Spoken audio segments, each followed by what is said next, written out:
Hello? Anyone out there still? Sorry this one has taken a while. Dimension hopping and Lovecraftian horrors and all that. Anyway, where were we? Oh, yeah. During the lovely trip through the Undead Parish, you would have stumbled on a key for the Undead Burg. That's right, we're not done with that miserable place that we died in over 50 times. No, I'm not projecting. Of course there were a few locked doors, and the one this goes to is the door at the castle ramparts, past the dragon. This pathway takes you to the street level of the Burg, which consists of dogs, gang squads, and a nerd that's somehow trapped behind a locked door. So you have to ask yourself this: is the kingdom of Lordran so psychotic that locks are only meant to be unlocked from the outside? Or is this chump so inept that he can't turn a latch on a door? Considering that this guy looks and sounds like an absolute noodle, perhaps it's the latter. He introduces himself as... I can't actually remember his name. It would take like 2 seconds to look it up, but honestly, does anyone care? I'm just gonna call him Jeffrey. Jeffrey is a wizard, and as payment for turning a knob, he will teach you some basic magic. Yeah, he knows magic, and either he couldn't, or didn't, consider destroying his prison of slightly damp wood with said magic. We'll call that riddle Schrodinger's loser. But enough of what's his name, because we're moving on to the other boss of the zone. And you know what? This is one of those moments that fills me with hope. It's a reminder that despite our differences, Souls players from all walks of life can come together and agree that the Capra Demon fight is awful, unequivocally and unambiguously dreadful. You're thrown into a small arena where you're immediately ganked by 2 dogs before you've had a chance to do up your fly. This wouldn't be a problem if there was more room to maneuver, because then it would be simpler to separate the doggos from the demon. As it stands, the best way to deal with this is to run up and down the staircase that's just there, and pick the dogs off one swipe at a time. Because while the pooches aren't threatening on their own, it only takes 1 stun lock from them for Capra to pocket it an easy kill, the filthy cheater. Once the mutts have been dealt with, it becomes a much simpler game of timing dodges or blocks and punishing until Capra's dead. It does become apparent why the developers put in ads and threw you into a dingy alley. On his own, this chump barely stacks up to the emo knights, and is certainly not deserving of a boss fight. But killing sad demon boy gets you the key to the sewers. And you know what that means? Brown, brown, and more brown, cause it's a sewer level. To be fair, this is one of the better sewer levels in a video game, which is like bragging that you have the best food when you run a Little Caesars and your competition is a prison cafeteria. Dodge a couple skinny stun-locking jerks, don't get eaten by Leatherface, and you meet another new friend who's also trapped and needs your help. Free him, and he'll be indebted to you for life, assuming you don't stab him like the game is praying that you do. This is Laurentius, a pyromancer, and... wait. A pyromancer, trapped in a wooden barrel. I found another plot hole. Okay, let's be fair. Maybe these guys don't like to be set on fire just because they use it. Not every mage is a Warhammer mage, after all. They'll teach you pyromancy, which is a pretty useful skill if you don't have a lot of intelligence or faith. But anyways, sewers. This area is one big maze filled with pitfalls, circuitous pathways, and tight corridors. You need to be on the lookout for ambushes from rats, blob monsters, and cute-looking gecko monsters that give you death. They cause a status effect called Curse, which petrifies and instantly kills you if the meter fills. Afterwards, your health is permanently reduced until you find the one guy who can undo it. And we're not going over there now, so if you're playing this game as the series comes out, and I don't know why, that would mean you play this game once every month, then you're going to play with half of your health bar against the horrors of this literal cesspool. On a serious note, it's a common trope in games that sewer levels are big piles of trash. They're usually visually bland and brown, with tons of repeating textures, and usually poison. The Depths kind of gets around that with pathways that are more varied, giving off the feeling that this is one long, disgusting maze. It's unnerving in a good way, because the excellent sound design means you can hear all the depraved things that want to lay its brood into your right eye socket. What follows next is the boss. And what are your guesses on this one? A giant rat? A gator? A psychotic Mr. Hanky? Wrong! It's actually a snake, or Lovecraftian horror, or... actually, what the hell is this thing? Dragon? Ah, piss off. Well, it's a dragon with a giant hole in its gut that spews shit instead of fire. Like a lot of large bosses in Dark Souls, the attacks are easy to dodge with noticeable telegraphs. You can summon Solaire, and even Lautrec for this, but it shouldn't be too...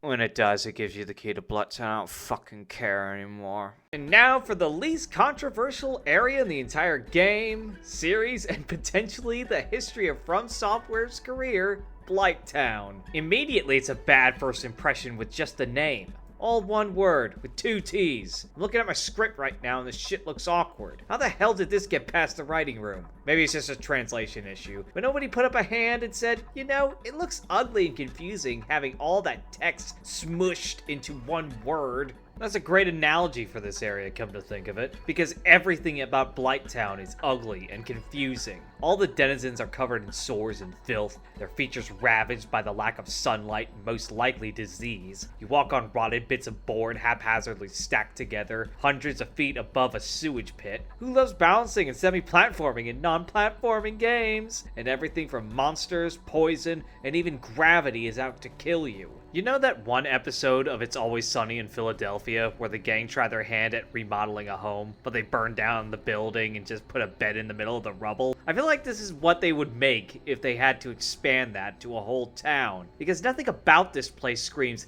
ideal place to live. All of Blighttown looks like it was cobbled together out of anything that these people could find, so that they didn't have to sit in a river of actual shit. Everything is stapled to the side of a cliff, and looks like it's always on the verge of collapse, and the only thing that you can do is go deeper. On the way, you're assaulted at every corner by fish-faced mutants, pus-riddled ogres, fire dogs, dick blisters that hit you with something that's kinda like poison, but it kills you faster, and whatever the fuck that thing is. Oh, and on the topic of poison, there's a lot of it here. Most of the time it's poison. Sometimes it's toxin, which can only be healed by purple-white stuff, not the regular purple stuff. It's completely different. And if you're worried things won't keep ramping up as you're going down, rest assured, it gets worse.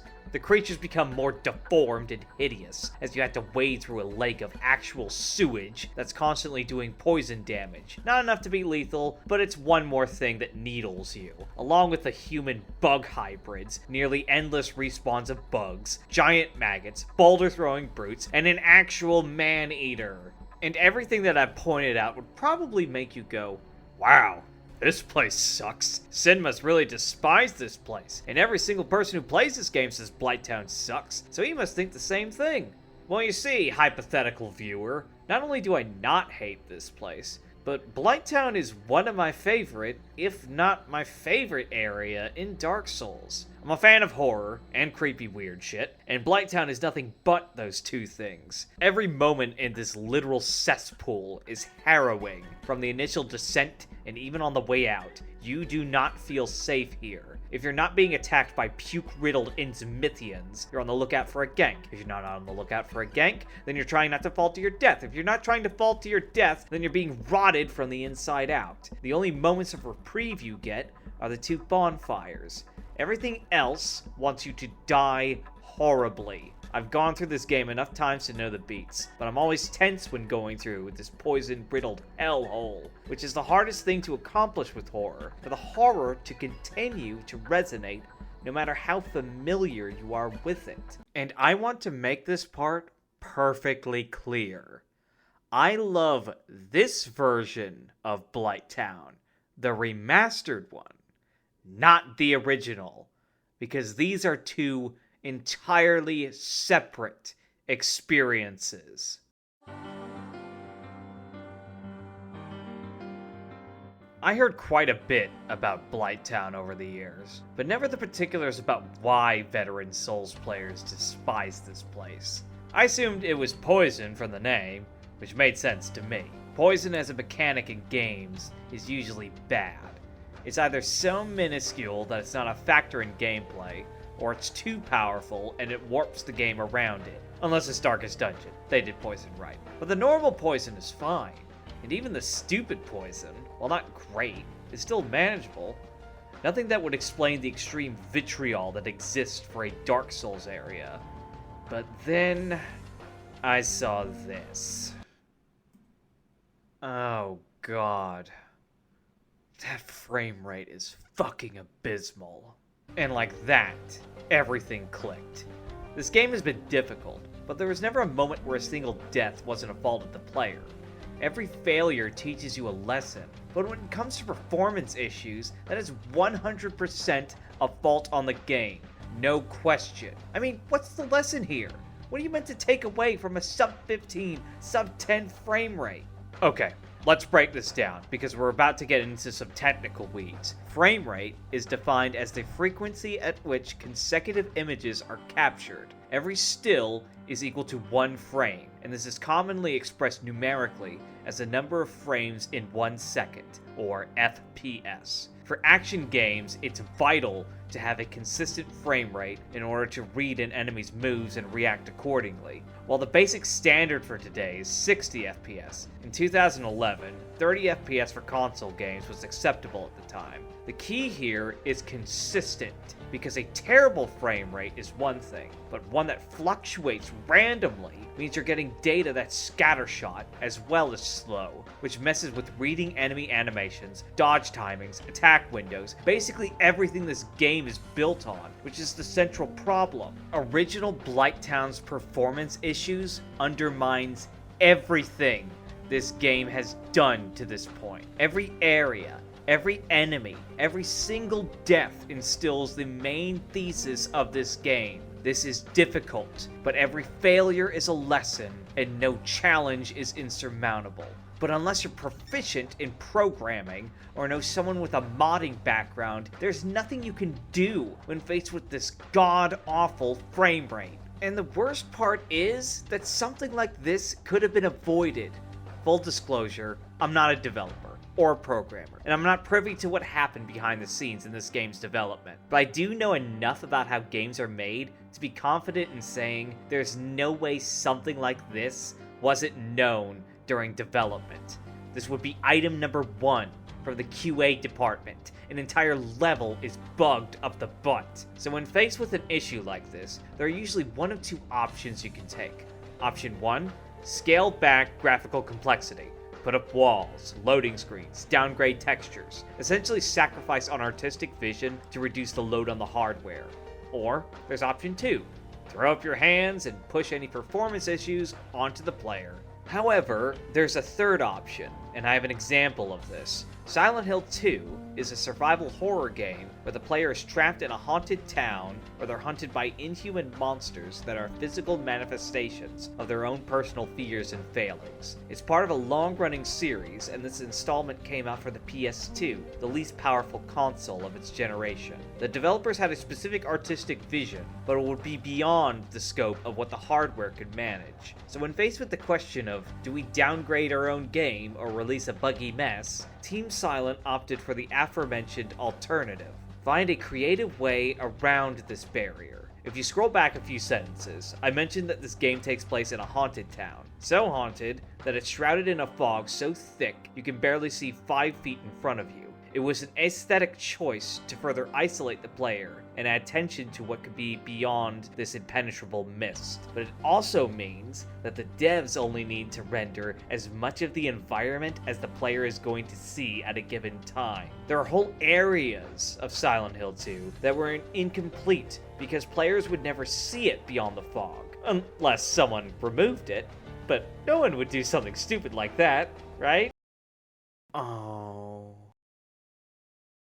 Anyways, this choice lessened the strain on the hardware, and Team Silent released a game that was in line with their original intent, both creatively and in performance. And this is nothing new. A lot of great art is born from finding ways around limitations. John Carpenter's scores are considered classics by many, but they only exist because his films had very limited budgets, and composing the score himself was a workaround. Hell, There's an example of this in Dark Souls. The item descriptions that people love that add so much depth to the world. That's another workaround. Miyazaki has said in interviews that he writes the descriptions himself because it saves time and money on the game's development that would otherwise go to a paid writer. And for whatever reason, this is the state that original Blighttown was released. And it's so frustrating because an area that was lovingly crafted was sabotaged with game-breaking performance issues in such a way that the player base overwhelmingly trumpeted that the way you get good at Blighttown is take the master key.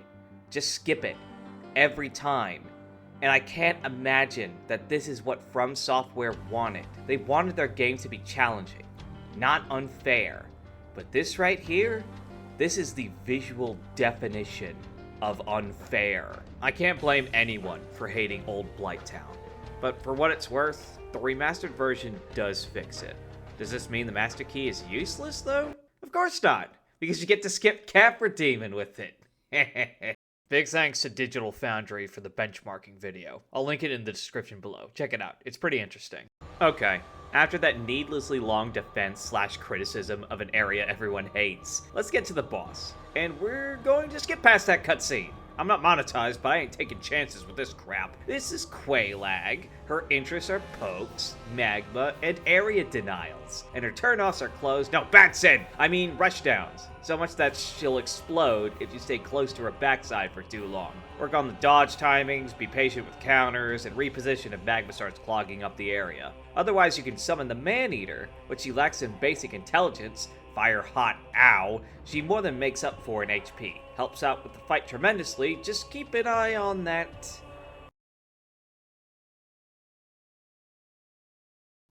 I hate this game. And congratulations, you're at 2 bells rung, which means...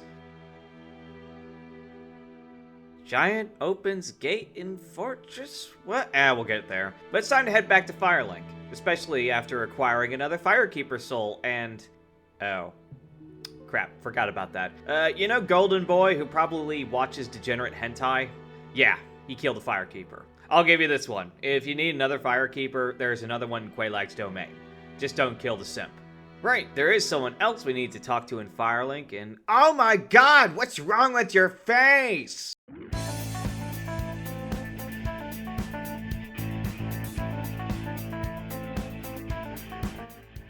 Hey, if you made it this far, thank you so much for watching. Let me know what you thought about it in the comments down below. If you liked it, consider giving a thumbs up.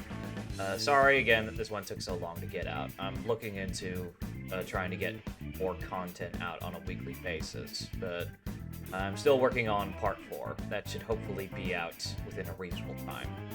But again, thank you for watching. Hope you all have a great day, and I'll see you in the next one. Bye!